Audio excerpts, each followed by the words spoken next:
Alright, hey, this is Hans, and it's time for another episode of Unboxing Time with the Ramen Raider, the show where I show you what comes in the mail. And today I've got something from the United States. This comes by way of the Fat Hipster. You can check him out on YouTube. Just search for the Fat Hipster. He does all sorts of cool reviews of all sorts of interesting products and things. And yeah, he also likes spicy ramen. So that's what's in here. Let's crack it open and have a look. Oh, this is rad. There's a lot of cool stuff in this box. We'll start off with this. This is a Kimchi Nong Shim variety, the big bowl, and I believe this is one he was waiting for to come in from the UK. You won't find this one in the US, and yeah, cool. And here's another Nong Shim variety. This is Shin Ramyun Dry. So this is a dry noodle.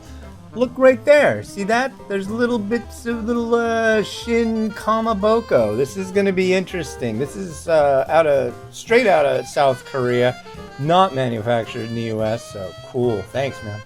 And now for the Bulldog. Check this out. Lovely hot Bulldog, and it says it's half spicy. I know nothing about this other than what I'm seeing here, so maybe it's just a little bit more mellow.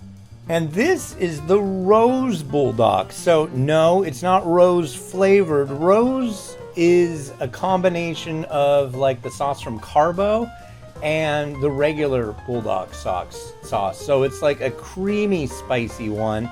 And yeah, I've heard a bit about this one and it sounds pretty good.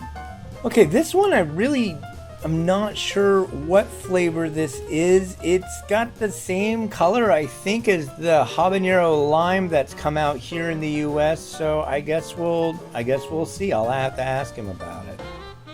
And last but not least, one I've been trying to find for a while, I believe this is the creamy Carbo.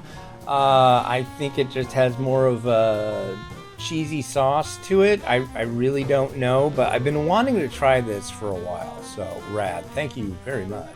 Well, what a cool set of varieties from the old Fat Hipster. If you have a moment, go onto YouTube and look him up, and you'll be glad you did. He's got some pretty cool reviews, all sorts of stuff from all over the new and unique foods spectrum. So yeah, thanks again. And this has been Hans the Ramen Raider, wishing you enjoyment of your noodles each and every day. Have a good one. Bye.